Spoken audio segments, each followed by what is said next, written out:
우리가 잘 아는 빌리그레함 전도대원 중에 단 피아트라는 사람이 있었습니다.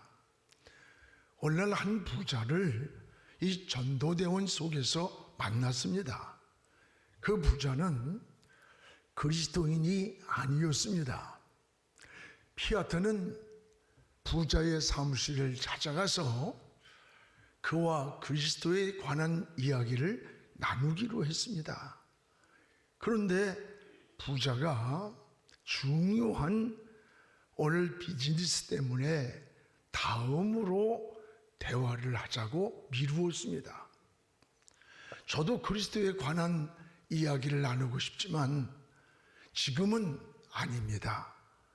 100만 불짜리 사업을 결정해야 하기 때문에 그러기 위해서 두 사람이 나를 지금 기다리고 있습니다. 그런지 지금은 시간이 없고 오늘 밤에 만나서 이야기를 합시다. 그래서 피아트는 집으로 돌아와 그가 전화 오기만을 기다렸으나 끝내 전화가 오지 않았습니다. 새날이 밝아왔습니다. 피아트는 조간신문에서 바로 전날 밤에 만나자고 약속했던 그 부자가 지난밤 9시 30분에 병원에서 죽었다고 하는 기사를 보았습니다. 부자가 100만 불짜리 계약으로 인해서 저녁 시간으로 미루었던 그 시간은 끝내 그에게 영원히 돌아오지 않았습니다. 많은 사람들이 다음에는 기회가 있을 것이다 생각합니다. 기회가 나를 기다려줄 것이라고도 생각합니다. 그러나 기회는 지금입니다. 후회와 기회는 전혀 다릅니다. 인생은 후회해서 되는 게 아닙니다. 후회가 아닌 기회를 놓치지 않는 것, 이게 바로 지혜입니다. 영혼을 구원하는 일도 마찬가지입니다. 내일로 미루지 말고 복음을 전하시기 바랍니다. 전도는 하기도 하지만 되어지기도 합니다. 영혼을 위해서 기도하면서 나갈 때에 구원받을 영혼을 생각지 않게 만나기도 하고 또 하나님이 붙여주시는 것을 경험할 때가 있습니다. 오늘 본문에 이 중풍병자의 사건이 나옵니다. 이 사람을 믿고 온 주변 사람들이 예수님 앞으로 데려가려는 그 믿음과 헌신을 통해서 고침받는 이 사건을 보면서 이들이 바로 우리의 사역이라는 것을 깨닫게 됩니다. 더 이상의 소망도 없고 혼자 일어설 수 있는 힘도 능력도 없는 이 중풍병자가 낫기까지의 과정을 한번 보세요. 주변의 환경을 보십시오. 그리고 여러분, 믿음의 주변에 사람들이 있었고 그들의 헌신과 희생이 있었고 그리고 신앙의 본질인 믿음을 통해서 이 하나님의 역사가 일어났던 이 사건을 통해 여러분 하나님의 은혜를 고백하는 그런 시간 되기를 축복합니다. 무엇보다 오늘 이 중풍병자 곁에 있는 믿음의 사람들이 있었다고 하는 겁니다. 오늘 3절을 우리 같이 읽어보겠습니다. 사람들이 한 중풍병자를 네 사람이 메워가지고 예수께로 올세. 한 중풍병자를 네 사람에게 메워가지고 왔다는 거예요. 중풍병을 앓고 있는 사람의 특징이 뭡니까? 하나는 주님께 스스로 올 수 없는 사람입니다. 누군가의 도움이 필요한 사람입니다. 바로 이 사람 주위에 믿음의 좋은 사람들이 있었음을 볼 수가 있습니다. 이들은 예수님께로 가면 고침받을 수 있다고 하는 확신을 가진 믿음의 사람들이었습니다. 그래서 이들은 중풍병자를 메고 예수님께로 왔습니다. 여러분, 우리 주변에는 자기 스스로 올 수 없는, 오늘 꼭 이 중풍병자와 같은 이런 사람들이 우리 가정 안에도 있고 우리의 이웃에도 있고 내가 모이는 모임 공동체에도 있고 직장에도 있고 학교도 있고 사업 안에도 있습니다. 그것이 육체적 질병만이 아닙니다. 정신적으로도 영적으로도 스스로 일어서지 못하는 사람, 스스로 하나님께로 나올 수 없는 사람들이 굉장히 많습니다. 그렇다면 저와 여러분의 사명이 뭡니까? 스스로 올 수 없는, 일어설 수 없는 이들을 주님께로 메고 오는 이 믿음의 사람들, 이 사람들의 역할이 우리의 사명이요 우리의 역할임을 깨달아야 됩니다.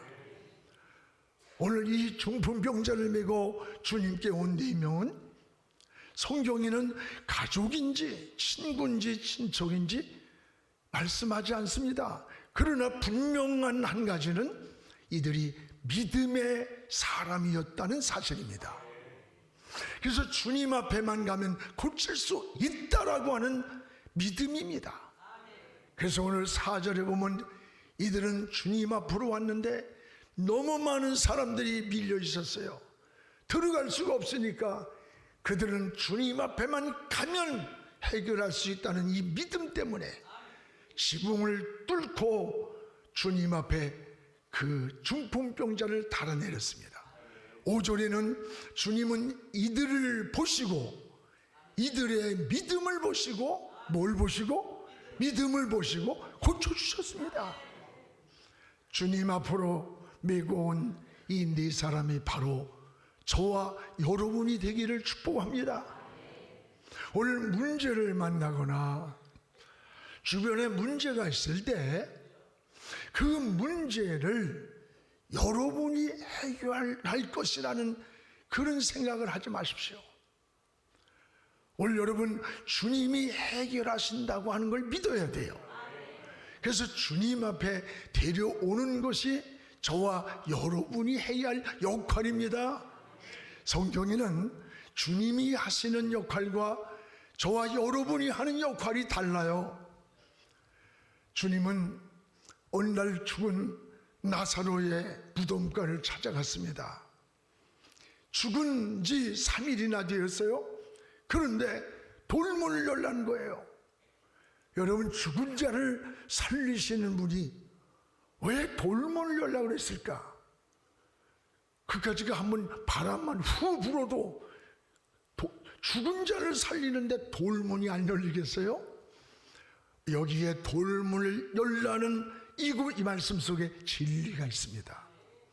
주님의 말씀을 믿고 오늘 돌문은 우리가 여는 겁니다. 그러나 그 안에 죽어있는 나사로를 살리는 것은 이건 주님만 하실 수 있는 거예요. 우리가 할 수 있는 일이 아니에요. 여러분, 요한복음 2장에도 가나 혼인잔치에 포도주가 떨어졌습니다. 그때 하인들에게 물을 떠와라, 또 온 물을 또 부으라, 부은 물을 또 뜨라.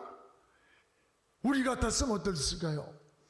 아니 도대체 이 손발을 씻는 팔레스틴 지역에 가면 샌들을 신기 때문에 이 물을 왜 떠래요? 아니 뜬 물을 왜 또 부래요? 아니 분 물을 왜 또 뜨래요? 많은 우리의 이성적 판단과 이런 이의제기를 할 수 있는 일들입니다. 그런데 하인들의 위대한 일이 뭐냐? 주님이 시키는 대로 물을 뜨라면 뜨고 불하면 붓고 다시 또 그 순종했을 때 또 보니까 이건 물이 아니라 포도주였어요. 여러분, 물을 뜨고 붓는 것은 우리가 하지만 그 물을 포도주로 변화시킨 분은 누가 했습니까? 주님이 하신 거예요. 우리가 해야 할 역할과 주님이 해야 할 일이 다른 겁니다. 죽은 나사로를 살리는 것은 주님만 하시는 거예요.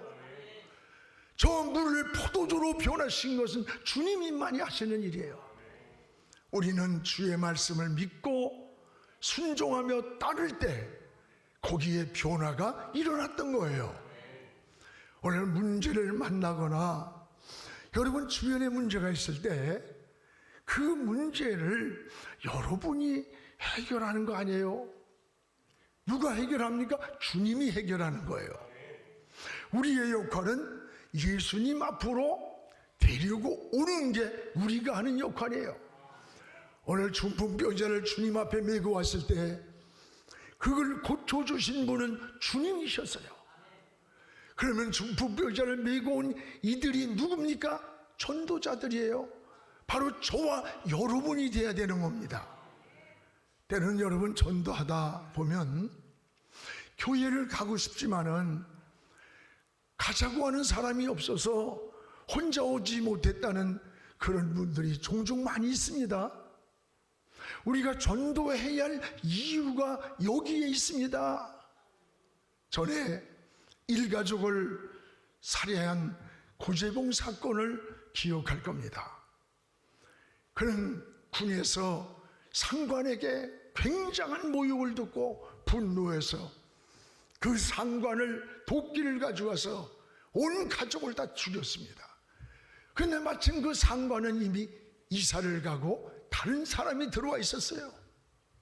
애매한 사람을 죽였어요. 결국은 사형언도를 받고 교도소에 수감이 되어 있을 때 늘 찾아와서 하나님은 당신도 사랑합니다. 그러면서 성경책을 내밀고 영치금을 넣어주면 전도하는 집사가 있었습니다. 그는 계속 거부하며 이를 물었습니다. 자기의 분노와 증오를 해결할 수가 없었습니다. 매일같이 찾아오면서 눈물을 흘리는 거예요. 어느 날 고재봉의 마음속에 부모 형제도 나를 찾아오지 않고 외면하는데 저 사람이 누구길래, 하나님이 누구길래 하나님은 당신도 사랑한다고 하며 눈물을 흘리면서 저렇게 애절하게 나를 찾아올까? 어느 날 그를 거부하던 성경을 달라고 했습니다. 성경을 읽기 시작했습니다.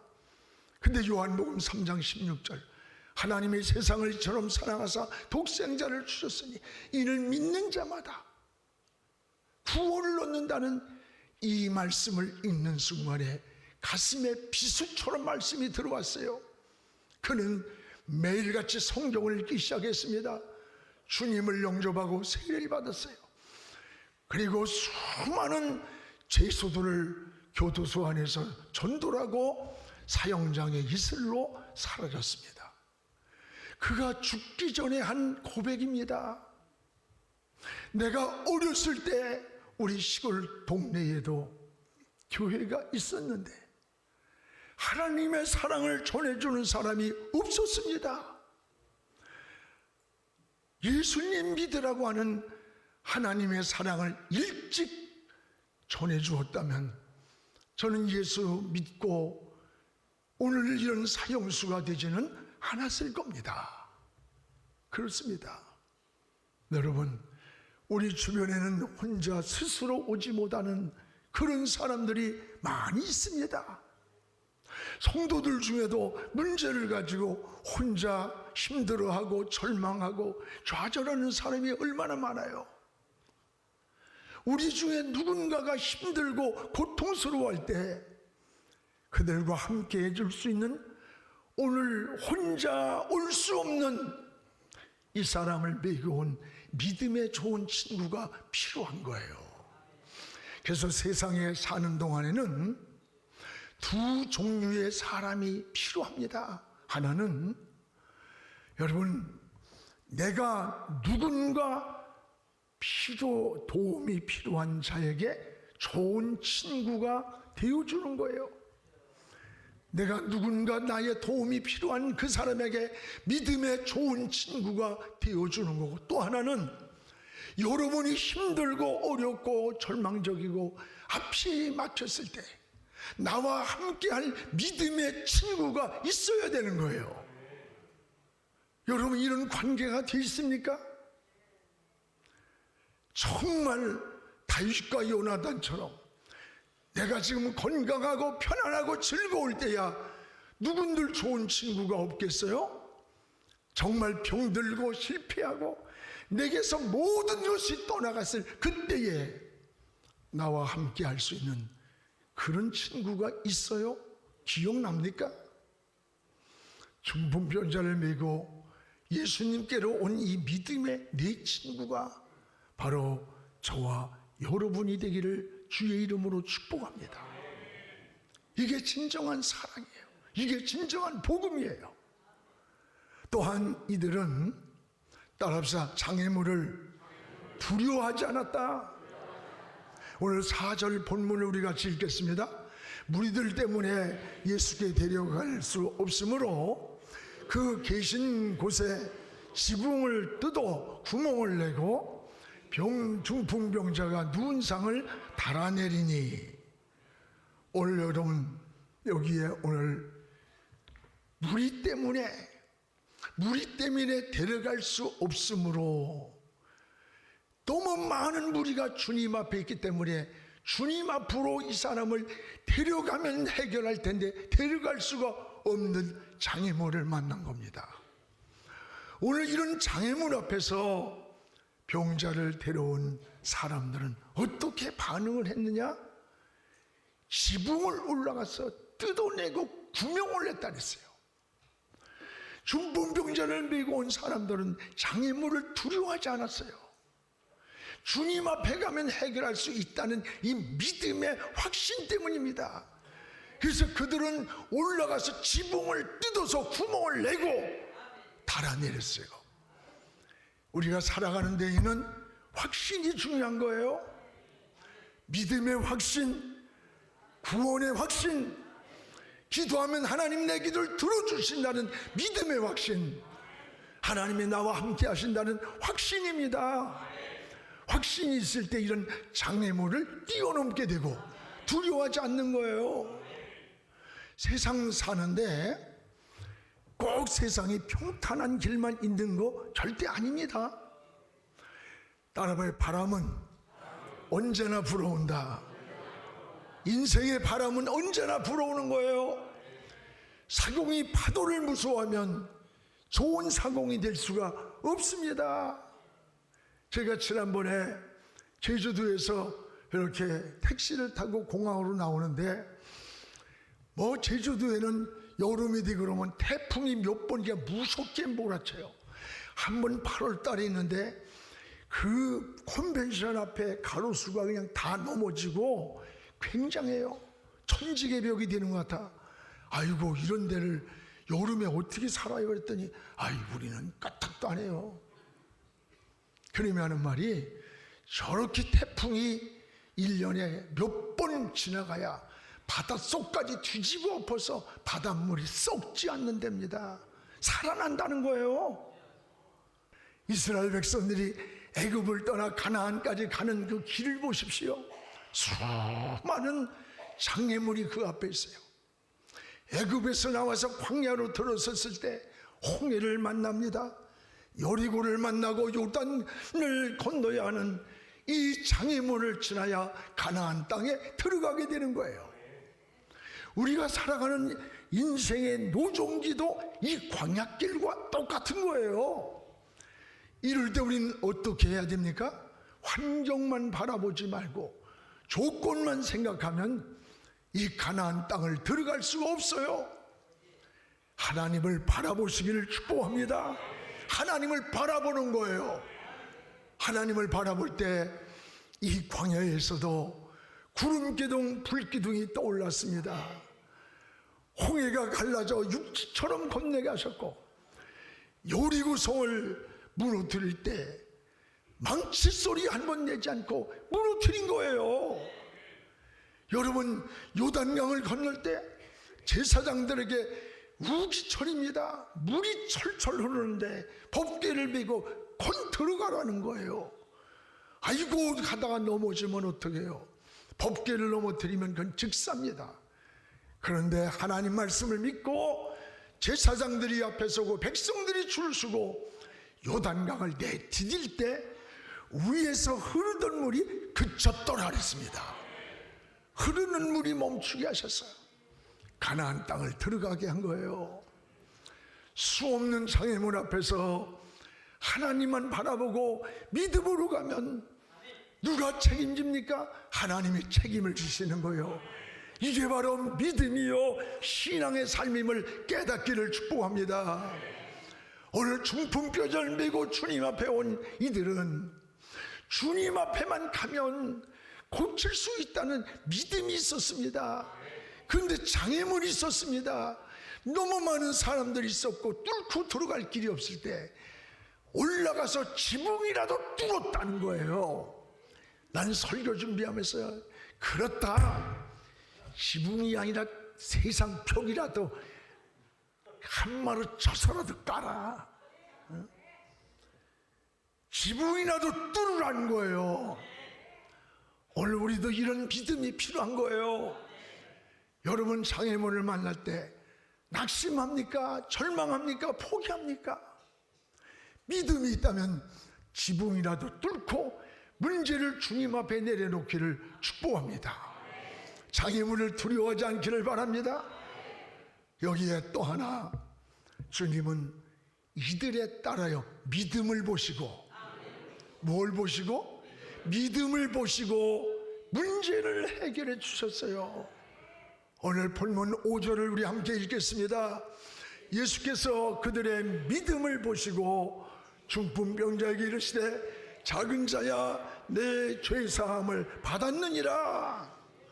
주님이 믿음을 보시고 주님 앞에만 가면 나을 것을 믿던 그들의 믿음을 보시고, 뭘 보시고? 믿음을 보시고 지붕이라도 뚫었습니다. 지붕을 뚫고 주님 앞에 데려온 이들의 믿음을 주님을 보셨어요. 오늘 여러분, 주님은 여러분에게 무엇을 원합니까? 헌금을 원합니까? 열심만 원합니까? 충성만 요구합니까? 아닙니다. 이런 것보다 더 중요한 것은 믿음이에요. 오늘 여러분 믿음을 요구하시고 여러분 속에 믿음을 보기를 원하십니다. 믿음이 중요합니다. 열심도 믿음 있는 열심이라야 하나님의 역사가 일어나는 거예요. 충성도 믿음으로 해야 하나님의 은혜와 축복이 임하는 거예요. 오늘 주님은 믿음을 보시고 죄를 사하여 주셨다고 했어요. 믿음을 보신 주님은 죄 사함을 받았느니라. 여러분 병자를 보고 내 죄 사함을 받았느니라고 하신 주님은 여기에 중요한 의미가 있습니다. 오늘 이 고통의 문제가 죄로 인한 문제임을 알 수가 있습니다. 그래서 유대인들은 많은 병들이 죄의 결과로 소개하는 게 많습니다. 여러분 과로해서 실수해서 때로는 이럴 수 있지만 많은 것들이 유대인들은 죄로 인해서 왔다는 거예요. 그래서 주님도 육체의 치료도 중요하지만 먼저 오늘 벌써 네 죄사함을 받았다는 거예요. 때로는 인생의 많은 문제 가운데 여러분 죄로 인해서 오는 문제가 많다는 걸 깨닫기 바랍니다. 어려운 일을 만날 때 그래서 먼저 하나님과 나와의 깊은 관계를 생각하면서 기도하시기 바랍니다. 야고보 5장 15절에 믿음의 기도는 병든 자를 구원하리니 주께서 그를 일으키리라. 기도하면 일으켜주는데 단서가 있습니다. 혹 죄를 범했을지라도 사함을 받으리라. 혹 죄 때문에 우리 앞이 장애물이 생기고 길이 막히고 여러 가지 어려움이 있을 수가 있다는 말입니다. 때로는 죄 속에 사탄이가 꽈리를 들고 들어와서 가정의 행복을 파괴하고 영혼 속에 들어와 육체의 건강을 파괴하고 여러분의 축복을 가로막고 파괴할 때가 있다는 걸 알아야 돼요. 우리는 하나님과 막힌 문제가 있다면 먼저 그것을 풀어야 합니다. 회개하고 하나님 앞에 서야 되는 거예요. 죄를 사해 줄 때 중풍병에서 고침을 받았습니다. 오늘 11절에 그가 일어나 네 상을 가지고 집으로 가라. 12절에 그가 일어나 상을 가지고 모든 사람 앞에서 나가 집으로 가니라. 여러분, 주님이 죄 사함을 주는 그 시간에 그가 누워있던 그 상을 들고 침상을 들고 일어났습니다. 이것은 내 힘으로 혼자 일어설 수 없는 일이에요. 여러분, 내 힘으로 일어설 수 없는 일이라면 그것이 때로는 건강일 수 있고 환경일 수 있고 자녀의 문제, 삶의 문제일 수 있어요. 그러나 주께서 일으켜 주시기를 기도하시기 바랍니다. 주님이 일으켜 주시면 일어납니다. 성경은 주님은 우리의 토기장이라고 했습니다. 여러분, 토기장이가 뭐예요? 그릇을 만드는 사람이에요. 주님이 토기장이가 되셨으면 우리가 깨지고 찌그러지고 또 모가 나고 병들었을 때 우린 어디로 가야 돼요? 만드신 분에게로 가야 잘 고치는 거예요. 자동차가 고장났으면, 시계가 고장났으면 어디로 갑니까? 만든 곳으로 가져가야 정확히 고쳐주는 거예요. 여러분의 인생이 고장났으면 어디로 가야 합니까? 우리를 만드신 하나님께로 가시기 바랍니다. 저 하나님을 찾으시기 바랍니다. 하나님 앞에 무릎을 꿇으시기 바랍니다. 하나님을 찾을 때, 하나님을 의지할 때, 여러분, 어린아이가 엄마 떨어지면 죽는 것 같이 자지러지듯이 생명 걸고 하나님 날 살려주지 않으면, 하나님의 길을 열어주지 않으면 살 수 없노라고 하나님을 바라보고 하나님을 찾을 때 우리를 만드신 하나님이 고쳐주는 거예요. 여러분, 다시 수정해서 만들어주는 겁니다. 그런데 가장 어리석은 자녀는 문제를 혼자 고민해요. 혼자. 자기 자신이 볼 때는 굉장히 큰 문제처럼 보이지만 부모가 볼 때는요, 아무것도 아니에요. 오늘 우리의 신앙도 비슷합니다. 여러분, 신앙도 비슷해요. 오늘 우리의 문제를 우리가 하나님이 보실 때는 우리는 굉장한 것 같은 문제지만 하나님이 보실 때는 아무것도 아닌 거예요. 아무것도 아니야. 오늘 그렇다면 여러분, 인생의 무거운 짐이 눌릴 때, 우리가 해결할 수 없다고 할 때 그 문제를 하나님께 고백하시기를 바랍니다. 하나님의 도움을 구하시기를 바랍니다. 하나님이 일으켜 주시는 거예요. 하나님께서 여러분 살려주시는 거예요. 주님이 회복해 주시면 회복이 되는 거예요. 오늘 사랑하는 여러분이요, 우리 주변에는 자기 혼자 하나님께로 올 수 없는 사람들이 너무나 많아요. 여러분들이 믿음의 동역자로 그들을 데리고 와야 돼요. 주님께로 가면 천국의 길이 있잖아요. 인생의 해답이 주님께 있잖아요. 오늘 장애물을 두려워하지 마십시오. 여러분 앞에 지붕이라도 뚫는 믿음의 담력을 가지시기 바랍니다. 주님이 여러분에게 요구하는 게 뭡니까? 헌금입니까? 열심입니까? 아니요. 그거의 본질은 믿음인 거예요. 여러분에게 믿음을 보기 원하고 믿음을 요구하고 계시는 거예요. 믿음이 있어야 하나님을 기쁘시게 한다 그랬습니다. 믿음으로 일어서십시오. 믿음으로 행동하시기 바랍니다. 믿음대로 역사하는 것이 하나님의 방법입니다.